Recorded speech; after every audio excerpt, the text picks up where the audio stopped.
Ang Diyos ay Diyos dahil kaya niyang gawin ang mga bagay na hindi natin kayang gawin. Mula po sa Jeremias chapter 10 verse 12b, sabi po dito, lumitaw ang daigdig dahil sa kanyang karunungan at iniladlad niya ang langit sa bisa ng kanyang kaalaman. May tao ba na kayang gumawa ng daigdig? Wala po. Sino ang gumawa ng daigdig? Ang ating Panginoon. Bakit niya nagawa ang daigdig? Dahil siya ay marunong. At ang karunungan na yan ng ating Panginoon ay hindi natin kayang pantayan at walang sinuman o anuman ang pwedeng makapantay. Lahat ng balakin at naisin ng ating Diyos, kaya niyang gawin.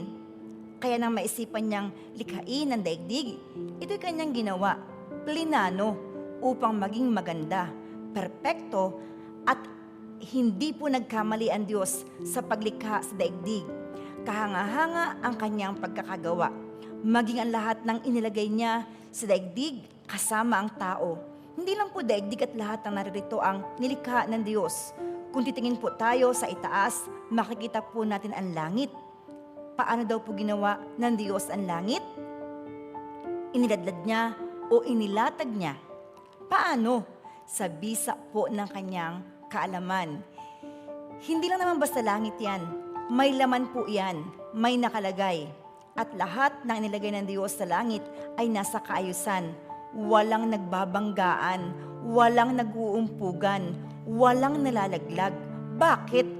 Dahil sa kaalaman ng Diyos. Ginamit niya ang kanyang kaalaman upang iladlad ang langit at ilagay sa kaayusan ang lahat ng naroroon. Ang tanong po ay, mananatili ba sa kaayusan ang daigdig at ang kalangitan? Hindi po. Darating ang panahon, wawasakin ng Diyos ang mundo. Makikita po natin ito sa Revelation 11 verse 18. Sabi po doon, panahon na upang lipulin mo ang mga sumira sa sanlibutan. Anong ibig sabihin ng lipulin? Uubusin po, mawawasak ang mundo sa pamamagitan ng apoy at asupre. Ang mga nasa kalangitan, malalaglag po lahat yan. Paano yun mangyayari? Ang wakas po ng panahon ay nakatala sa salita ng Diyos, nasa Biblia. Mahalaga po na binabasa natin ito upang tayo ay matuto, upang tayo ay maging matalino at malaman natin ang mga plano ng ating Panginoon. Para kung may mangyari man na masama, hindi po tayo mabibigla dahil alam na natin ang plano ng ating Diyos na puspos ng karunungan at ng kaalaman.